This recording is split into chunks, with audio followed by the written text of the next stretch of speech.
The President of the Russian Federation, Vladimir Putin. CEO, Chairman of the Executive Board of Sberbank, Herman Gref.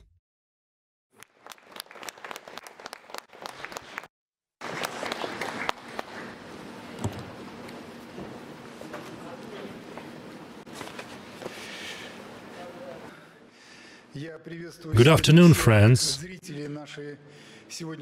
I greet everyone at our today's discussion called Artificial Intelligence Technologies for Social Good. It has become a good tradition for us to hold our forum in November, which is dedicated to perhaps the most popular, the most evolving, and the most recognizable topic for the last 7 years, advanced technologies. And one of the most important of them is AI technology. It's really great that for 3 years in a row, this forum is supported by our President, Vladimir Putin, and I think that his personal attention is one of the reasons why we have a strong upsurge in popularity of AI among our companies, among universities. The number of universities training AI specialists has almost doubled over the last 2 years. And the most important thing is that we see the huge interest among school children.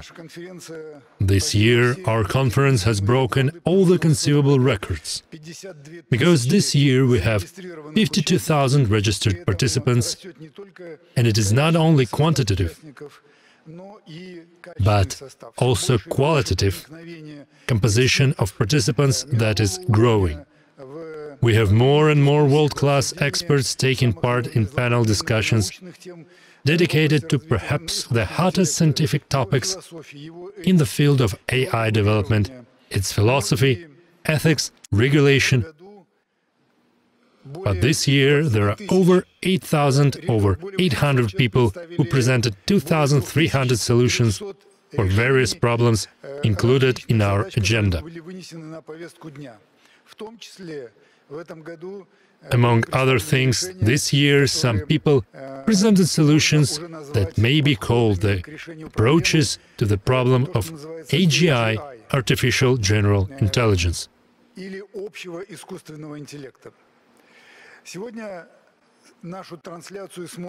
Today our broadcasting is being watched all over the world. And here we have some people directly affected by the topic of our today's meeting. These are representatives of future developers, our children, who have been very active this year. As part of our conference, we have decided to arrange the first big competition for school children, and were surprised by the enormous activity of school children from all over the world. And I'd like to start our meeting with giving the floor to our President, and then we will open the meeting with our dear children. Vladimir Vladimirovich, the stage is yours.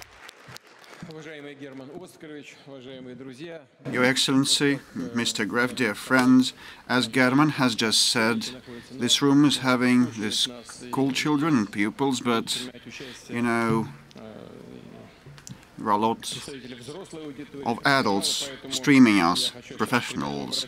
But now I'd like to address children. If you find something boring or deem something boring, please forgive me, but I have to address all the viewers, all the participants of the meeting.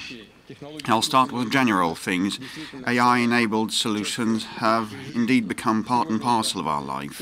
Today it's the point of gravity for talented, creative people ready to dream and achieve their goals. It's the front edge of scientific engineering thought. It's important that such breakthrough solutions that open up truly infinite opportunities be beneficial for the humanity, not detrimental. They should help save our planet, provide for its sustainable development.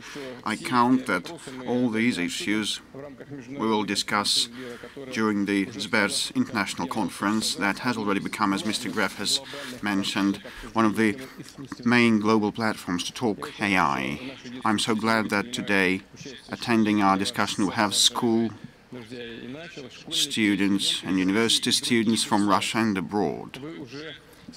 You are already building a new technological world with your own hands and minds, offering interesting solutions, and I definitely will gladly get to know your projects that you have submitted to the Sber competition. But most importantly, I would like to turn to you, Mr. Gref, and congratulate you and your multi-thousand strong workforce with on this landmark date, on the 12th of November 1841. Savings Bank was set up in Russia. That started Sber's history. And throughout that 880 years, Sber has always been, and I'm sure it will keep being, a truly people's bank, a financial institution for systemic importance for the economy of our country. It is noteworthy to say that Sber has more than 100 million clients. Successfully accomplishing its key mission, you have been quite proactive and sincere and dedicated in promoting technological progress. You have been utilizing the cutting-edge solutions, trying to center the ecosystem of Sber around people. You are a role model for major changes happening worldwide. And we are witnessing a brand new paradigm of operation of businesses, enterprises, and entire sectors. And the objective now is not only about launching a new product to the market and building efficient, productive business models. What matters most now is to aim the work at needs and interests of the specific consumer. I repeat, it's not about a service or goods. It's an individual that takes center stage of all the economic process now.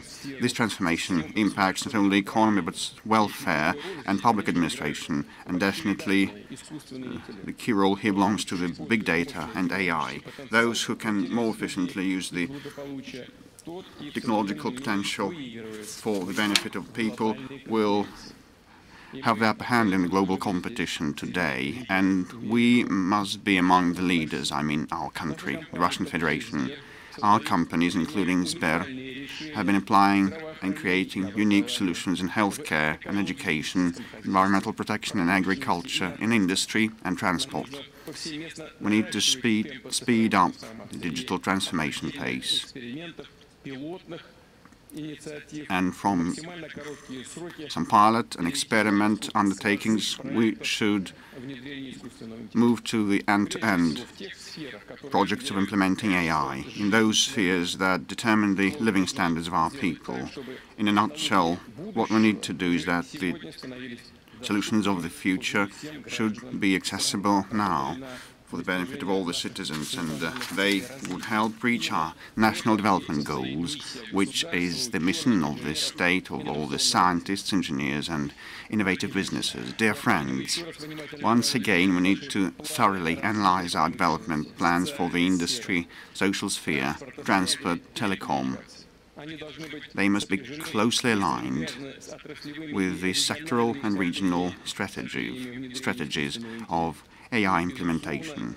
Without a doubt, with the implementation of all our national development agenda. It's no use having the technologies of future if, like, a city or a small settlement has low communication quality or low speed of the internet connection. Still we have some instances though they are not so numerous, or like the medical personnel, teachers and agriculturalists may not have the necessary equipment and skills to use that. And I believe it is quite important, and I highlight that before the government, we should promptly launch the program of training of sectoral workforce to teach them practical AI skills and competences. That must be done without delay. I reiterate that once, 1 year again, at our previous meetings, we agreed that would help business carry through a technological renewal program and would give tax incentives to companies and organizations that would buy Russian software and hardware and telecom devices. Unfortunately, the decisions are yet to be approved, and as bureaucrats would put it, they are still under coordination, being worked through, as they say. So this is a blatant procrastination, and we'll talk that over with the colleagues separately. But I emphasize, at such a slow pace, we will not be able to resolve the goal of this speedy technological development. I repeat, the exponential development of technologies is what we witness today, with a huge speed, and we're witnessing that. It seemed fiction not long ago, but today Russian vehicle manufacturers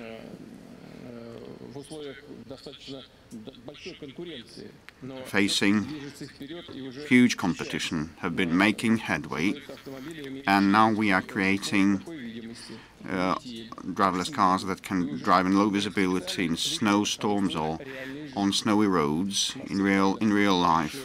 Though in Moscow we are only having the pilot project, and Yandex is planning to launch a driverless taxi service shortly. I saw it once. It's impressive, and definitely we should quickly dismantle all the excessive barriers to design and implement state-of-the-art solutions, including in AI. We should come up with an enabling legal environment that would match the rate of technological progress, but at the same time we should not be oblivious of another thing. Whom will we recover the damage from if, like, a driverless car would provoke a road accident, which already happened? And quite often, the authorities are at a loss, and the insurance of liability is another question: how to ensure responsibility and liability in case of action or inaction.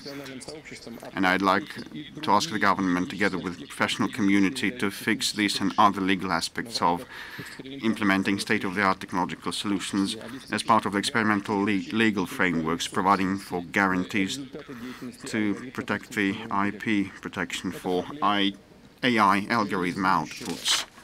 This is not a matter of future. It cries for a solution now. Let me now say a few words about the data access. Without data, and we know that quite well, promotion of digital technologies is hardly possible. I believe that in this sphere we should apply at least two fundamental principles. First, we need a efficient framework to depersonalize and store data, and clear and transparent rules of providing anonymized information. Unconditional protection of rights and interests of citizens, including their privacy, is needed. And second, in today's context, any attempt to monopolize data would limit free and fair competition and economic development.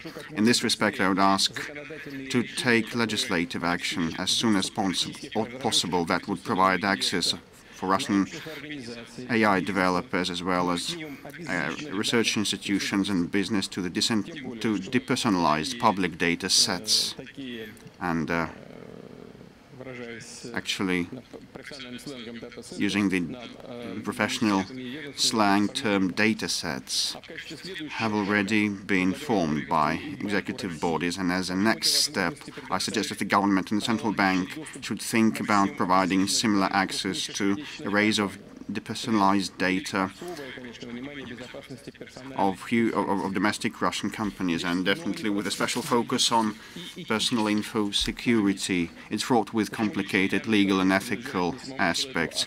Why personal data should belong not to an individual but to commercial and financial structures that render services. It is a question, and now this is what the case is now.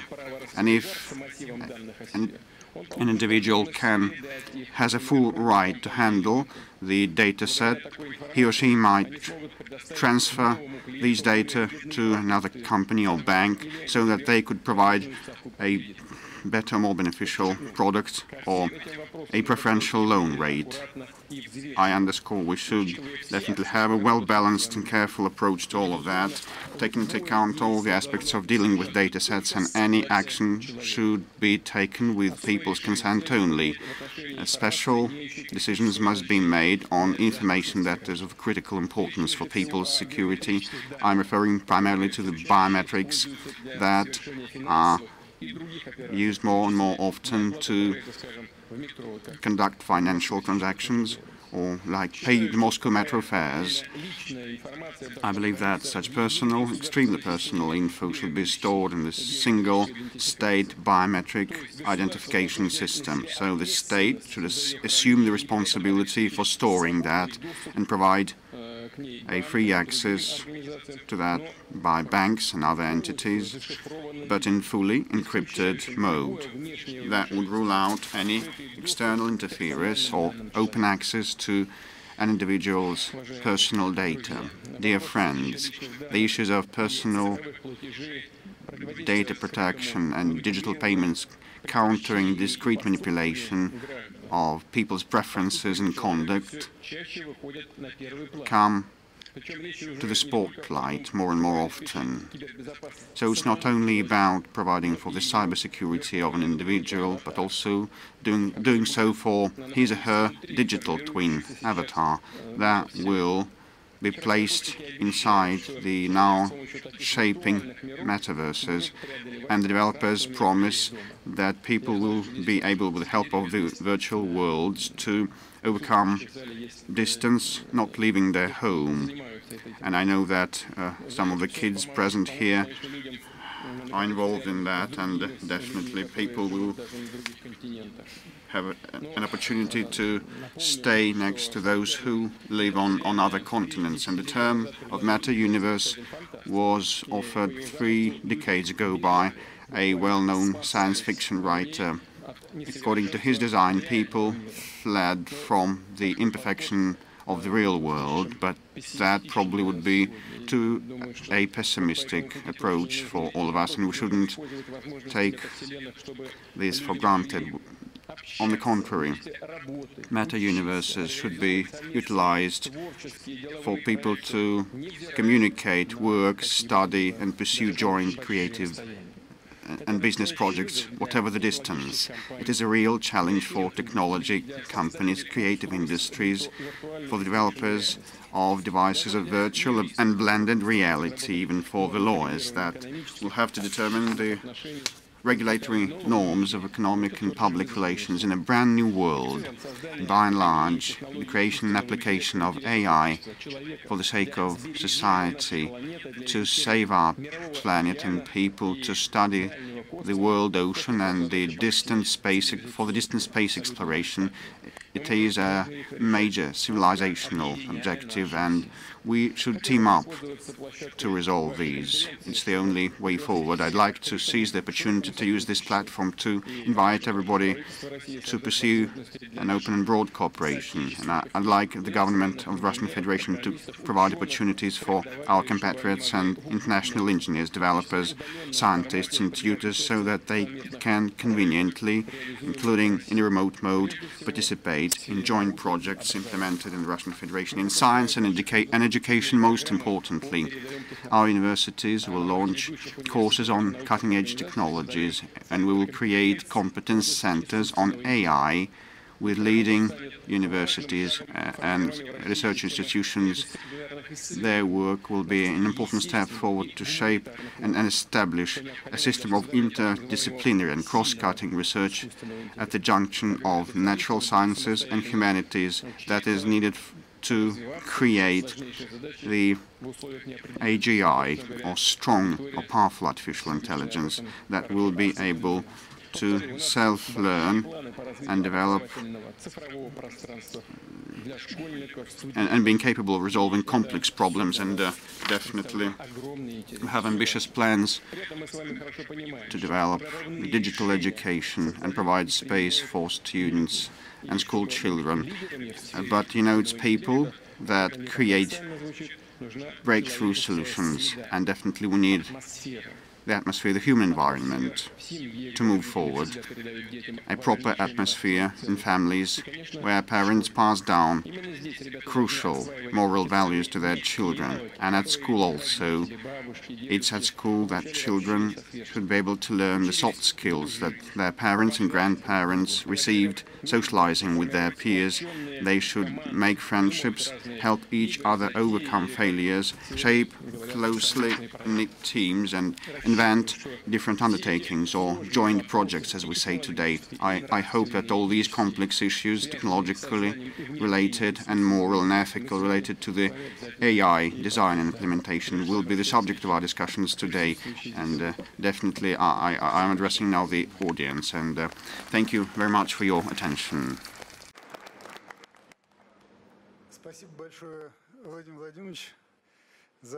Thank you very much, Vladimir Vladimirovich, for your inspiring speech. And let me proceed to the second part of our today's discussion. It will be a presentation of laureates of international competition organized by us together with members of the Artificial Intelligence Alliance. 5 companies together with Sber. These are Gazprom Neft, Yandex, VK, MTS and RDIF. Have established the Artificial Intelligence Alliance of Russia, and this year we decided to hold such a large international competition for children as part of this event, since in some countries they started teaching AI as early as in nursery schools. Indeed, the most sought-after job of the 21st century is the job of data scientist. And I should say that our first experience exceeded all our expectations, because the competition was participated by 25,567 children from 101 countries, and our prize fund amounted to 13 million rubles. And children surprised us because the tasks set for this international competition were very grown up. The children had to build a so-called finished product, i.e. a thing that could be used, and there were many teams, because they mainly worked in teams, and some teams were international, combining kids from different countries, from Kazakhstan, India, Uzbekistan, even from the USA and other countries. Let me introduce the winners. Or it's better to say, let them present their own projects. I'd like to start with education, because our first project is the AI for education.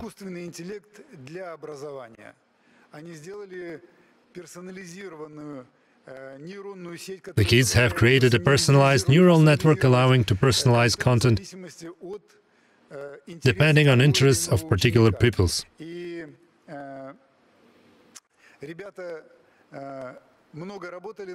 They worked a lot upon this project. Let me introduce them. The first presentation will be made by the Benders team from Kazakhstan. Go ahead, kids!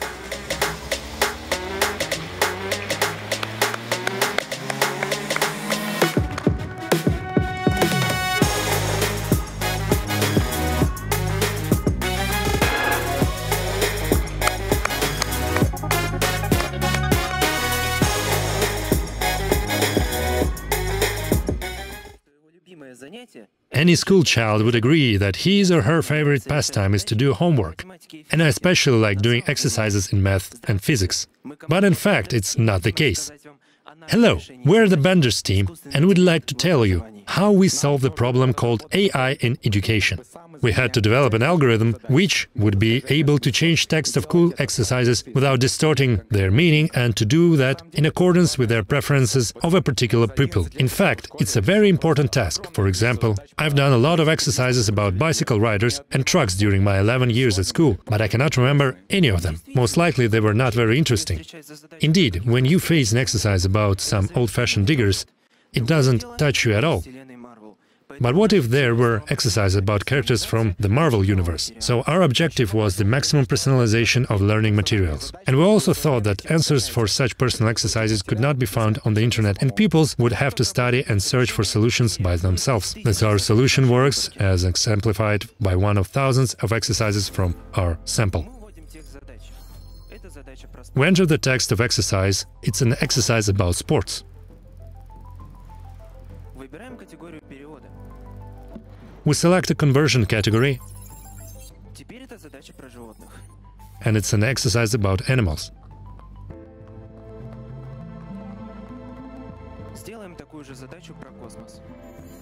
Now let's make the same exercise about space.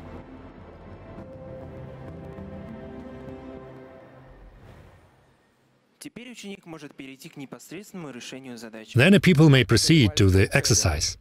How we achieved this goal?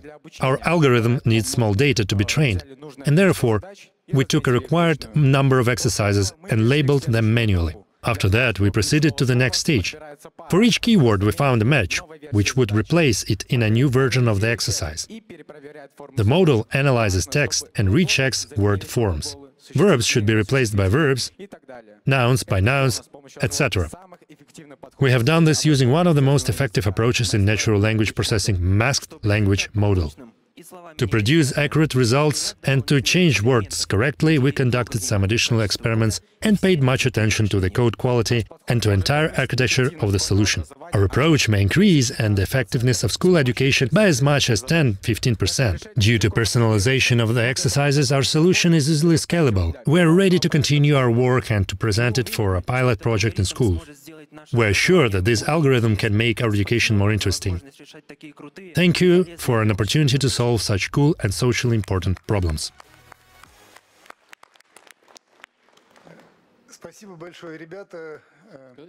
Thanks a lot, guys. You know, the prerequisite for having success during the educational process is motivation.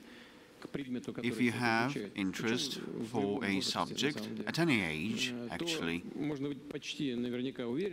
one may be almost certain that the result will be successful. And I believe that this is the aim of your solution, to increase the motivation and interest with pupils. I really hope, and we will do our best, so that our educational establishments would start applying your method that you have just pitched and presented in a bright, fascinating way. Thank you. Vladimir Vladimirovich, thanks a lot. It's really great. All teachers call it the biggest challenge. To solve the problem of motivation, just as you have said. If children are motivated, they can overcome any difficulties. But if they aren't, it is very difficult to motivate them. We have checked such learning at the educational platform in maths.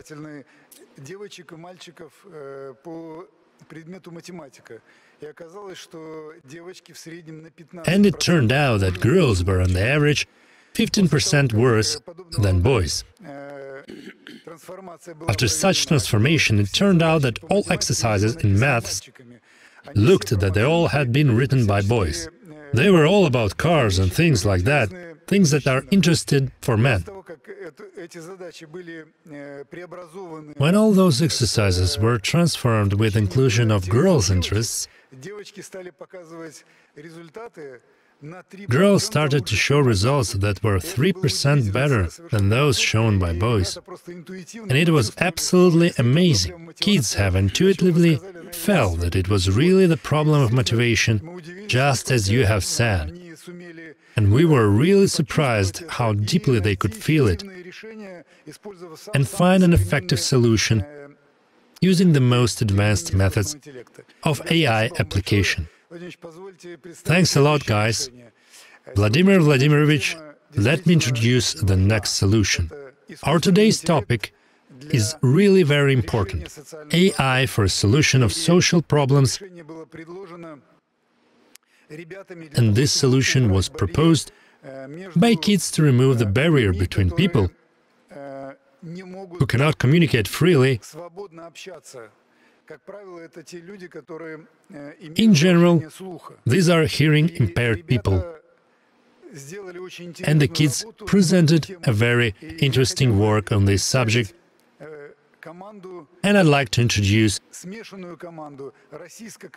a mixed team from Russia and Kazakhstan called Prodam Garage, a garage for sale. Guys, the stage is yours for presentation of your project.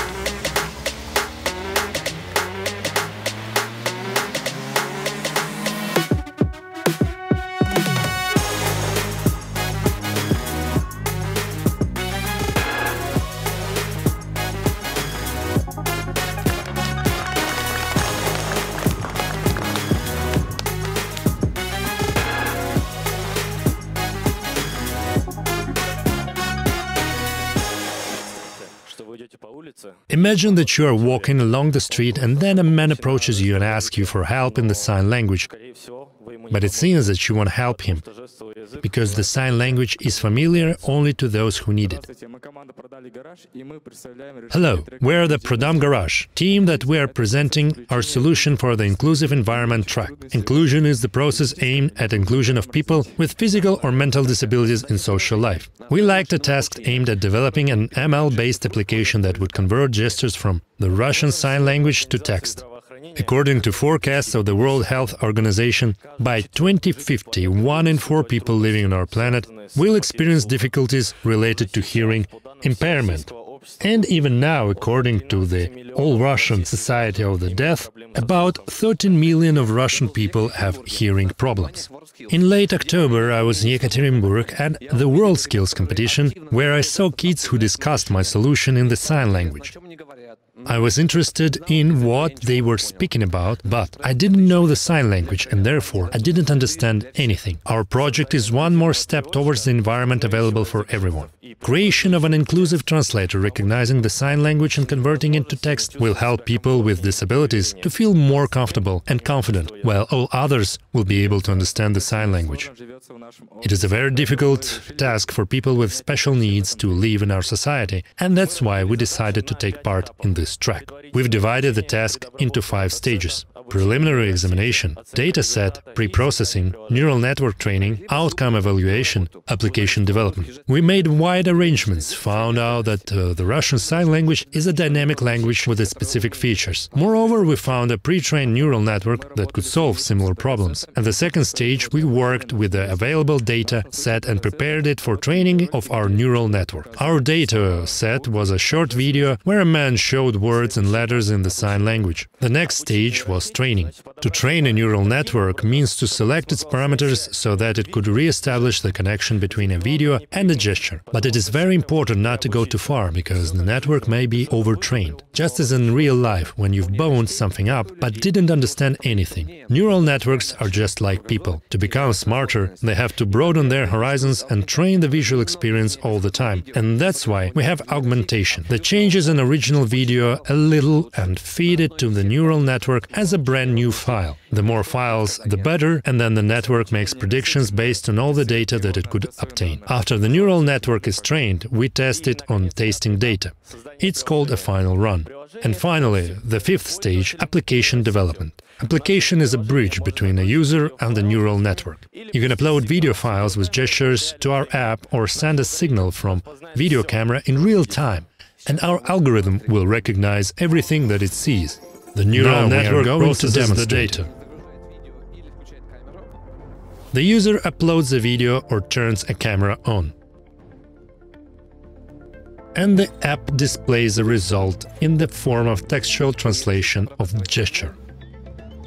The neural network processes the data. Our application is just a prototype, a demo version, but we are sure that after more significant elaboration and with access to a wider range of source data, it will help millions of Russians to break a barrier in communication and will serve as a tool. Our application is just a prototype, a demo version, but we are sure that after more significant elaboration and with access to a wider range of source data, it will help millions of Russians to break a barrier in communication and will serve as a tool to solve a more complex problem, creation of the environment available to everyone. Thanks to everyone. Well, first of all, I want to say that it is a noble undertaking, an interesting one. It is of importance for a huge number of people that will be grateful to you, and our mission and the mission of such organizations as Sberbank is to do their utmost to deploy your solutions. And the kids are smiling because, you know, they may commercialize that, probably, but, you know, people that come to be serviced at Sberbank, you know, if we introduce this system, that definitely will dismantle barriers for both those who provide the service and for those who have the impairments. Thank you so much, but I have a question. How was your international team set up between Russia and Kazakhstan? Let me tell. Okay. Well, I found this competition by chance on Instagram, added to bookmarks, and then there was this ad. I registered myself. Then, well, yes, I had to find a team. I opened Telegram and found them in a group where they hang out. Right, Serge? And then I wrote that I was looking for a team and found them. Cool. And I found Dima in the group of this competition. Well, in a general chat room. Congratulations. Thank you. Thank you.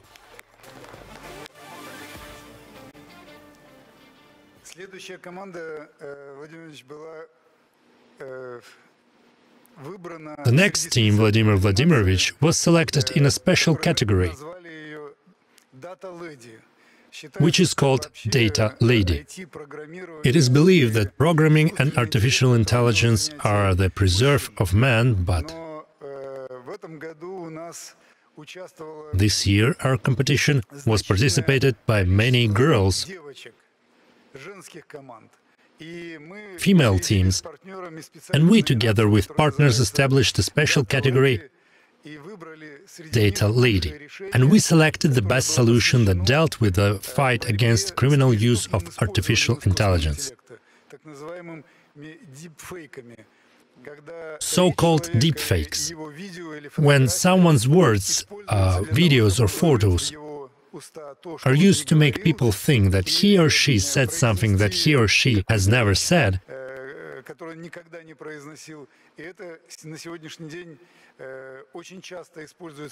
and it is now very often used by fraudsters to compromise, steal money, trouble, especially famous people. And girls that I'm going to introduce now have found a very original solution in a quite a short time. How to work with fakes to determine that it's not a real video or voice,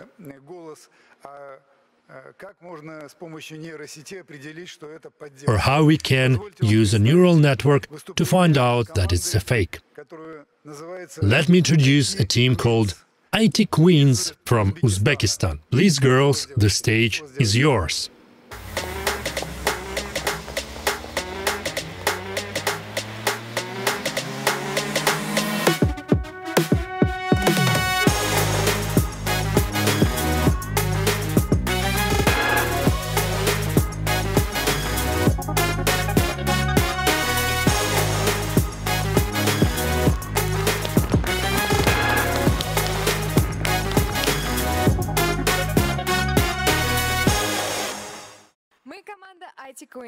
Hello, we are IT Queens, 5 girls from Tashkent.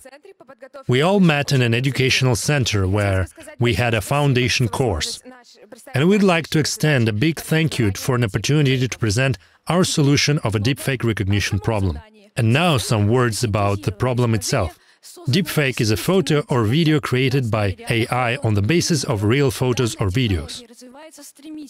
This technology is developing rapidly, and we now can tell it's not just a disruption, but also a real threat, since it may be used to commit fraud or blackmail to spoil someone's reputation or gain access to secret information.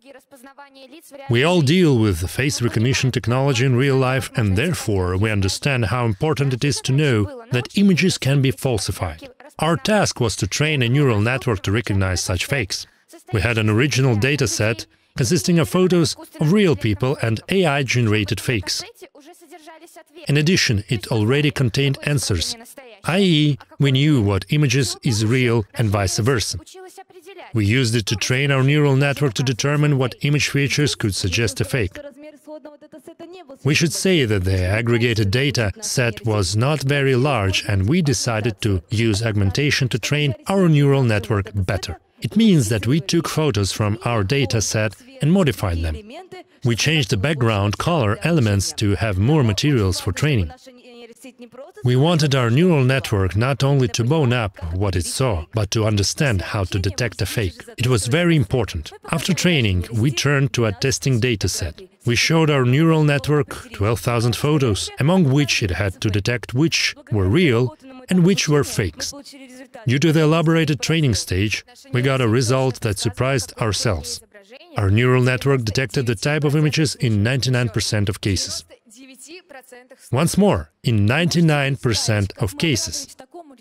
You can imagine how happy we were after getting such a result, considering that it was our first experience of work with AI. The first, but of course not the last, since it was very interesting for us to work with this task. On the one hand, it is a topical problem that should be solved, but on the other, neural networks already used in game and film industry and will be improved, which is also really great. Thank you for your attention. You know, this final speaker, the girl, has said the main thing. These solutions can be used for the benefit of all people. They can be used efficiently, creating sleek and beautiful and quite relevant products that would enjoy demand. But the main thing is that with the help of the state-of-the-art solutions and the AI, you can find means and ways to protect the interests of people when their rights are infringed by the use of modern technologies. So if we think positive, one always can find a way out, a proper solution, despite all the threats related to the technological progress. That always has been the case, and it happens today, thanks to such wonderful girls as you. Thank you very much, and every success. Thank you very much. Thank you very much, girls, and Vladimir Vladimirovich. Now there will be the final track for today. The track that was called Creative Industry. It wasn't that long ago that it was believed that neural networks, AI, could not create anything. But now, just a few years later, we can listen to music created by AI and watch cartoons generated by artificial intelligence, etc. Today, AI-powered machines, robots, paint pictures,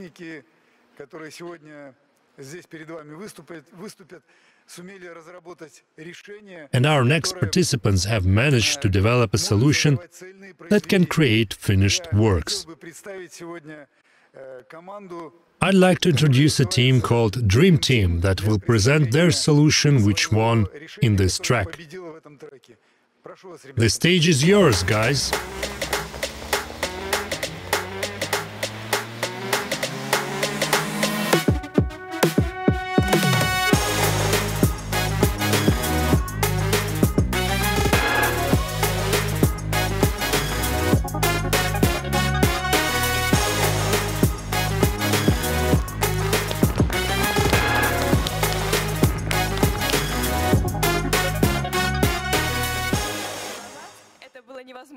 3 years ago it was impossible. Today we are going to show you a cartoon created by a neural network. Hello, we are Dream Team, leaders of 5 teams that became finalists in the creative industry tracks. We all in our teams decided to develop an algorithm generating a finished work of art consisting of a video, picture, sound and text. To put it simply, we decided to check whether a neural network is able to create a cartoon. As a result, we trained 4 absolutely different networks that created a neural fairy tale that its own storyline and a unique video sequence. All 4 models are generative ones and work with different data types. It is the first example of such a large-scale use of AI in creative industry. Our first task is to build a storyline. To create a text, we uploaded a large archive of screenplays to our model to make it learn them all and identify key specific features in text and create a new story. The text was generated according to the general model RUGPSY3, which showed great results, more specifically, a connected text with good storyline. While working with the sound, we faced some difficulties.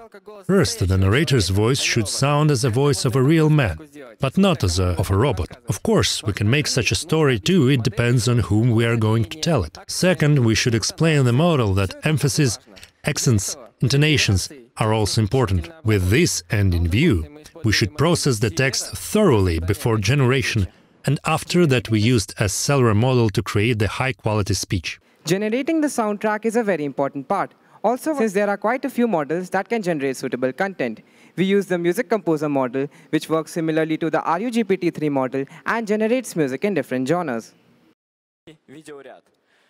We used the video sequence. It was a really challenging task. The video should correspond to the storyline to be as attractive and fabulous as possible, with smooth and seamless transitions.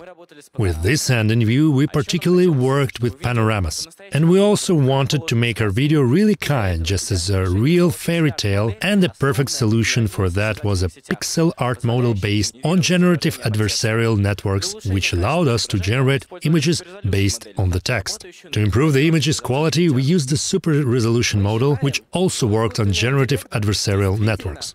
We think that AI has really good prospects in art. Of course, it doesn't produce its own creative ideas for now and is based on things invented by humans. But its perception of human works is really unusual. And we offer you to see it right now, after looking at the result of our collective work.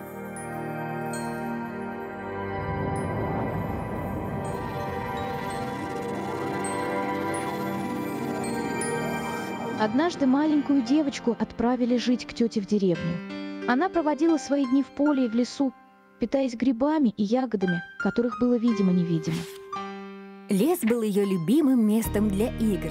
Там она чувствовала себя в безопасности. У ее семьи было много забот. И взрослым приходилось много работать, чтобы обеспечить семью необходимым.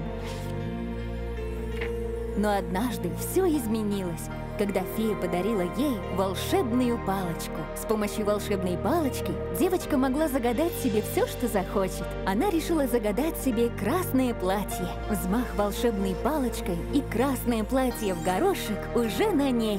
Девочка ахнула от удивления и стала думать, что бы еще загадать. Девочке пришла гениальная идея – гора мороженого. Девочка решила подарить мороженое своей любимой тете.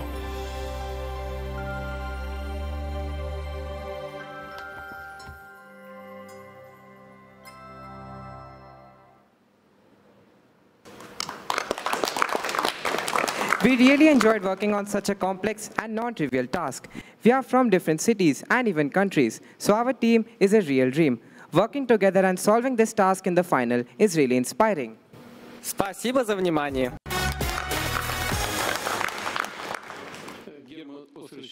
Mr. Gref has said that not long ago it was hard to fancy that some software, a machine, the AI, would be able to resolve such problems that you are doing. The musicians say that composing music is related and similar to mathematical processes, but putting all that together is fascinating, is inspiring. Just a couple of words on that. I can hardly imagine that the AI would have a soul and be compassionate, but what you are doing may be a precursor with respect to what many of us today, including myself, doubt. But this is anyway very interesting and promising. Good luck to you. Спасибо. Thank you. Thank you very much, guys. And by the way, this week Sber published a big professional neural network.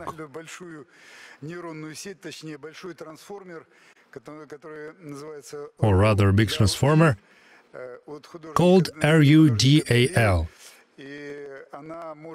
after Salvador Dali, and it can generate various pictures based on textual descriptions.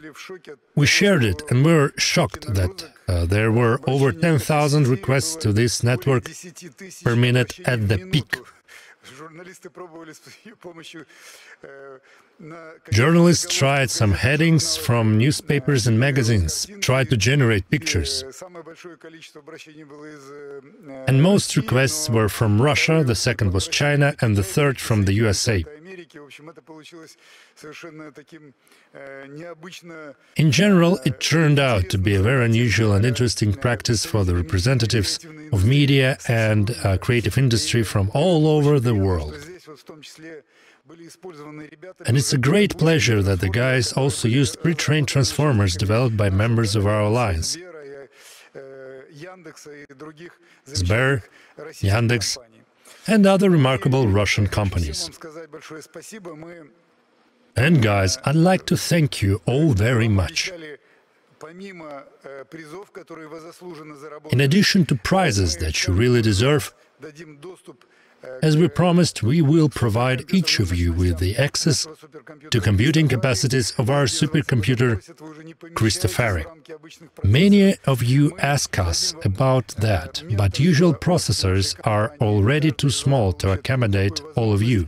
We will provide you with mentorship from our company. Each of you will be given such an opportunity and to undertake a summer internship in our company with our engineers at a time convenient to you. And thanks to our leading Russian universities that provided the privileged admission to all winners for this competition.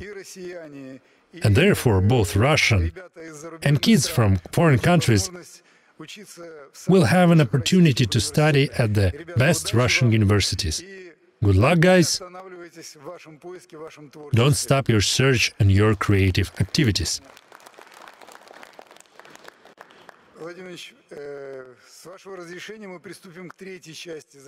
Vladimir Vladimirovich, with your permission, we are going to turn to the third, final stage of our meeting, and kids wanted very much to ask you some questions, because it's a unique opportunity to communicate directly with the president of our country. We've held a 2-day marathon, and kids voted for questions that were the most interesting for them. And now I'm going to let the kids ask these questions.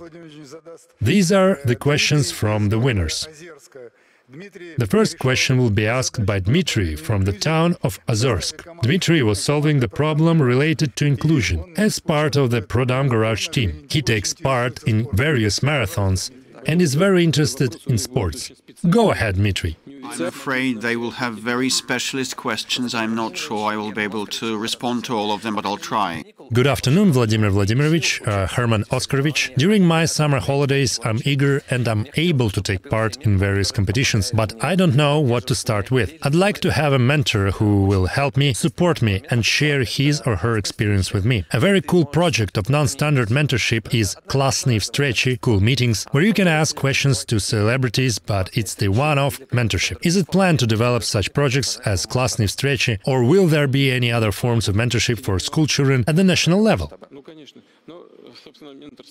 Well, mentorship, Mr. Gref has just said that you will receive such mentors from Sberbank, which is a wealthy organization, an advanced one, a high-tech organization. They will be able to find a tutor, a guide, a guardian to you. But with respect to the mentorship, by and large, this type of interaction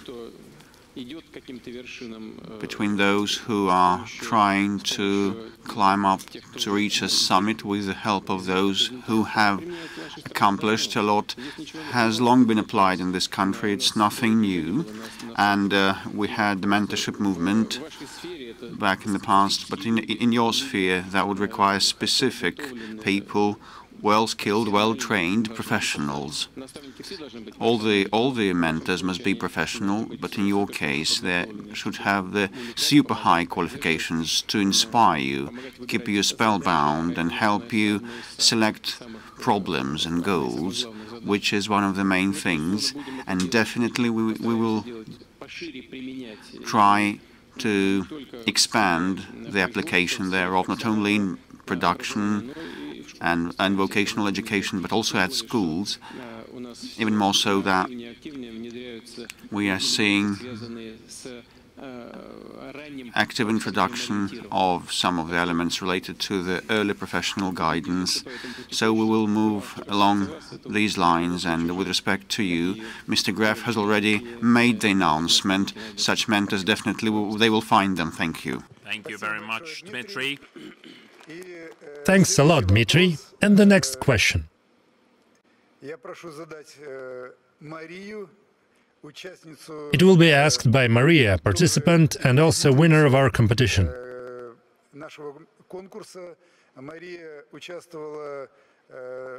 Maria took part in programs implemented in the Serious Center. And this year, after such training, she decided to try her hand at the international competition. And I congratulate you with a victory in this competition. Please, ask your question. Great. Good afternoon, Vladimir Vladimirovich, Herman Oskarovich. My name is Masha Perminova, and my story is as follows. My friend Dasha dreams in all seriousness about becoming the president of our country in the future, while I am interested in machine learning and artificial intelligence technologies. And very recently, just 2 weeks before my visit to Moscow, we discussed how we could improve the work of our government in the future. I believe that advanced technologies can help us to do that and therefore make life in our country much better. Yes, of course. And therefore I have such a question. Please tell me, what do you think? How can machine learning and artificial intelligence technologies improve the work of state machinery? And will they be able to help mayors and ministers in their work? Well, yes, of course. Just look, you and your friend, you have probably different areas of activity. She wants to become head of state.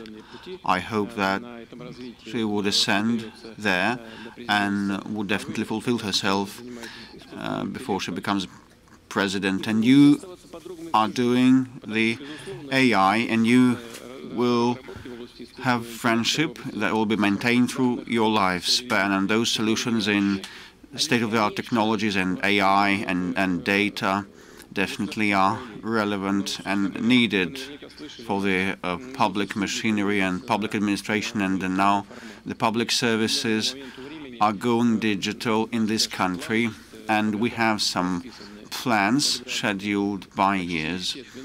And like around all the public services, 90-something% of them will be rendered remotely with the help of digital means, and big data can help decision makers in order to choose an optimal decision.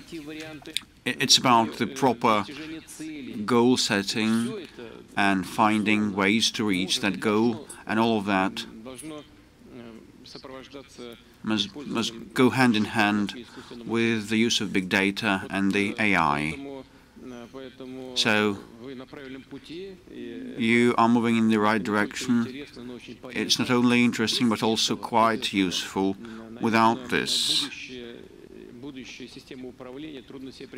one cannot fancy an administration system in the future. And if a nation wants to remain competitive and become more competitive, in this case, one of the main objectives, and Mr. Gref has been handling that and tackling that, is to create an efficient management and governance system. Today, such a system would definitely require the use of AI as part and parcel of it. So I wish you all the best, and we will help you. We'll try to help you personally, because it's not accidental that you are participating in the competition and you are one of the winners. So we will use that broad, far and wide the country.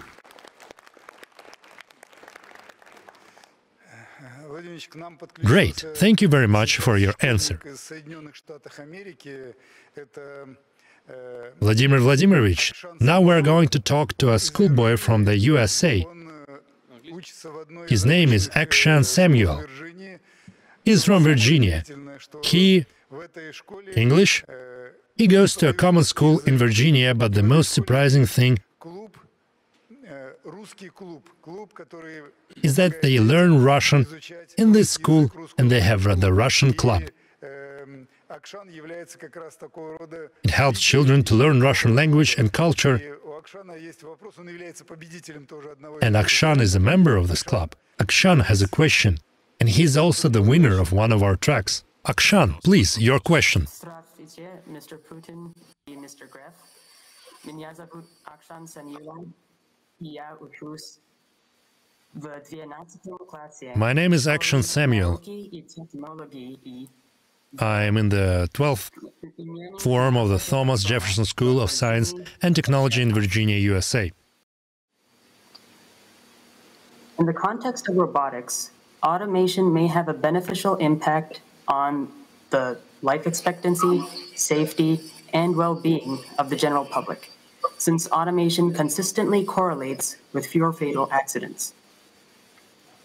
Automating repetitive blue-collar tasks may allow more people to invest more time in developing themselves intellectually and creatively.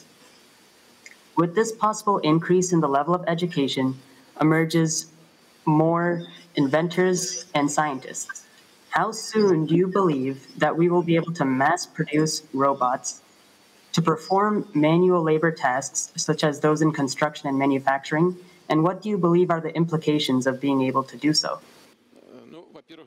First of all, I must say that the United States is one of the leaders in application of the high-tech. It is obvious.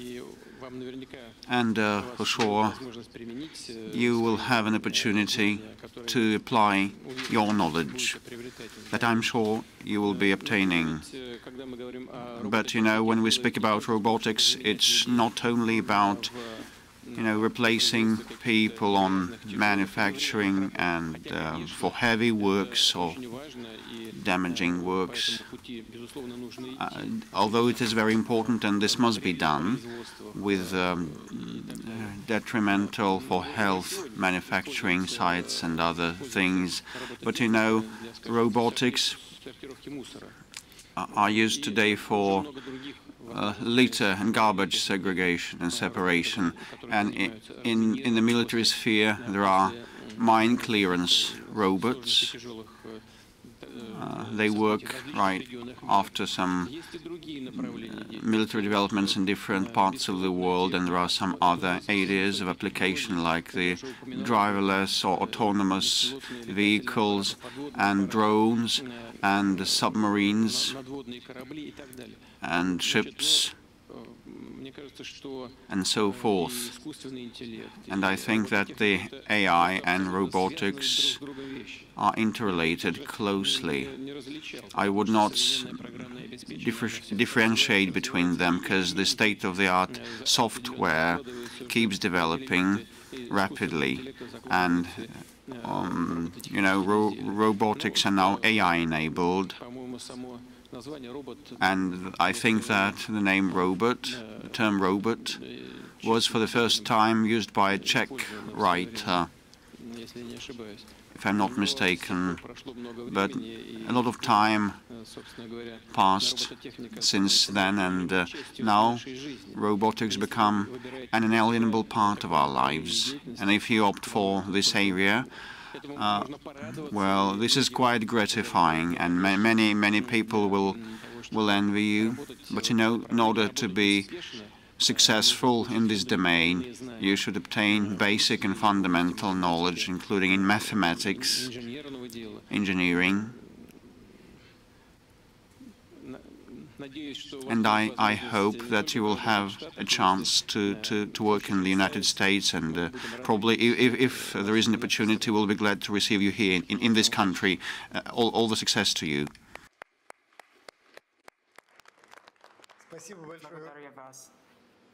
Спасибо большое, Владимир Владимирович. Спасибо большое вам, Акшан, за ваш вопрос и за участие в нашей... Thank you very much. Thank you very much, Vladimir Vladimirovich. Thank you very much, Akshan, for your question and for taking part in our international competition. Задать Егору. Егор учится в 10 классе университетской гимназии МГУ имени... And the next question will be from Yegor. Igor is at the 10th form in the MSU preparatory school, and his hobbies are industrial programming and artificial intelligence. And he also plays tennis in his free time. Igor, please ask your question. Good afternoon, Vladimir Vladimirovich, Herman Oskarovich. My parents work in retail, and they were recently implementing an AI-based technology allowing to track the shopping center traffic and then decide where to locate a particular shop. And I saw that it became more convenient and pleasant for visitors to go shopping. And it seems to me that there are some similar tasks in other sectors too. For example, in logistics and in agriculture, and I think that we could help them some way with the use of AI. How soon will the AI-based technologies will be implemented massively in any and all areas? What do you think? I think that the implementation has already started in different sectors. You have enumerated part of the segments and sectors like transport. Well, this is anyway end-to-end solutions. They can be applied in all the spheres, in welfare, in healthcare, in education, and in trade. In retail, that is the profession of your parents. In manufacturing, big data means analyzing and summarizing and making the best solutions available. So it is a matter of time that the capability of the AI will permeate all our life, in all the spheres, that will be applied across the board. And we talked about that last time, and it is important that this country should have the lead. I mentioned that in my introductory remarks, because the country's performance and success, irrespective of its dimensions and natural resources, would depend in future on how quickly and timely and efficiently and broadly a nation will capitalize on the capability of the AI. It's going to be universal, no doubt. Great. Thank you. What matters is to safeguard the rights and interests of people. They should not be infringed or violated. What is of significance is that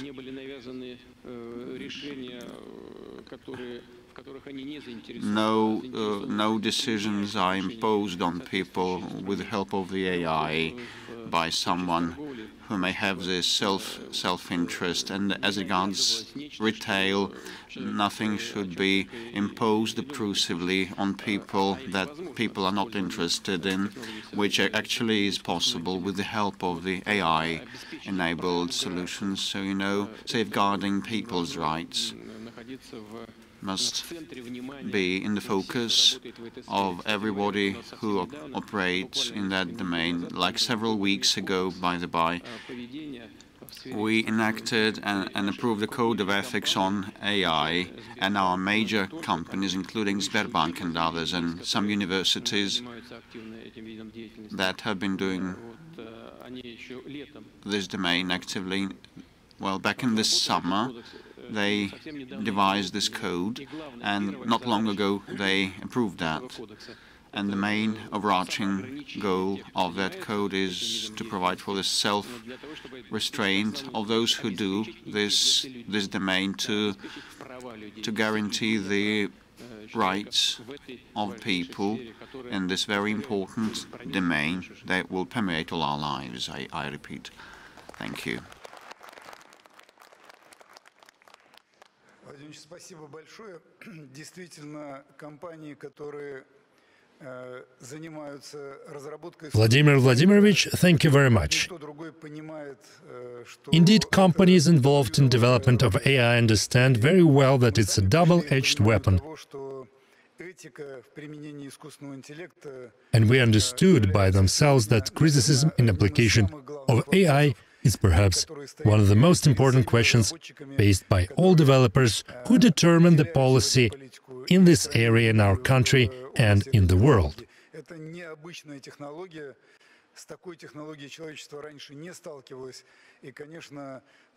It's an unusual technology. The humanity has never faced such a technology, and of course, we should be very careful when approaching its limitations if we don't want to lag in its development. But on the other hand, we should develop rules, and thank you for paying attention to that. Indeed, we've started to pay more and more attention to this very aspect over the last year. Well, Vladimir Vladimirovich, if it's all right with you, the last question will be from Said Azizov. He's our participant and also winner, a member of the Prodam Garage team, which presented its solution today.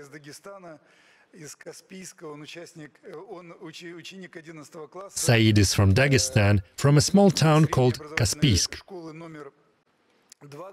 He's a pupil of the 11th form of the middle school number 2 in the town of Kaspiysk, and it seems to me that there are some good teachers in Kaspiysk who bring up such great guys who become our winners. Good afternoon. Our small town does not have any educational organizations such as, for example, Quantorium and Technoleaders in Sevastopol. There are no IT and robotics competitions. It's a pity. I know that a great training center called Sirius was established in Sochi according to your decree. And here is my question.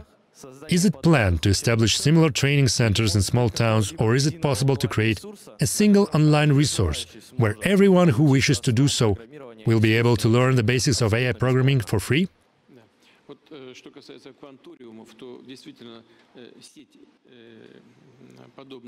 The chain of these structures will be developing, and we will act in this vein.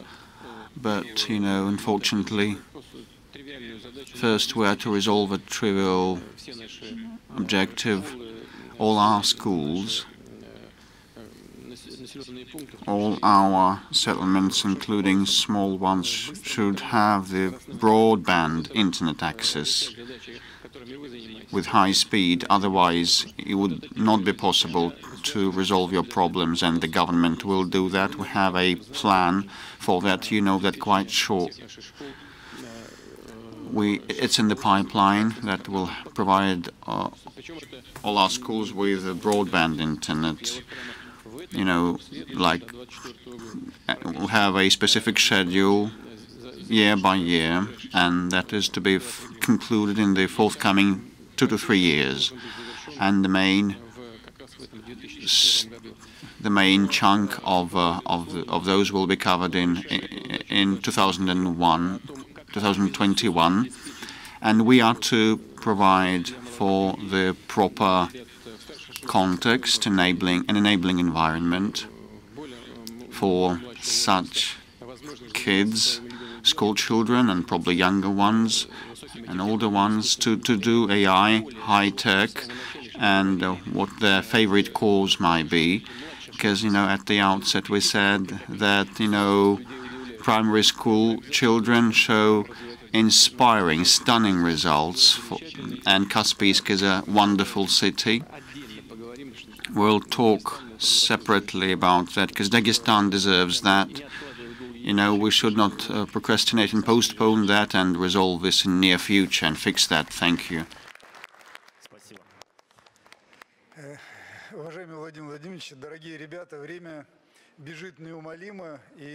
Thank you.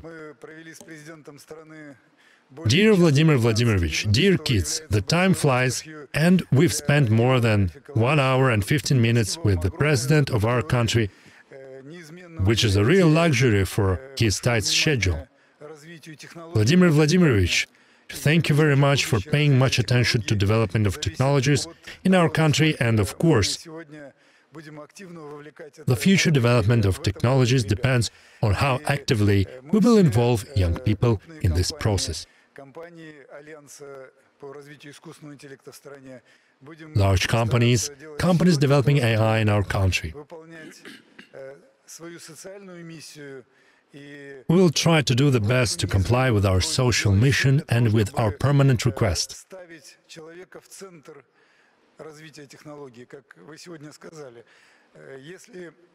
to make sure that people are at the heart of technological development, as you've said today. While earlier we tried to offer goods and services that we're good at, and now we can use the AI technologies to make sure that people are at the heart of our activities and to provide services that may not even know about, as quickly, conveniently and cheaply as possible.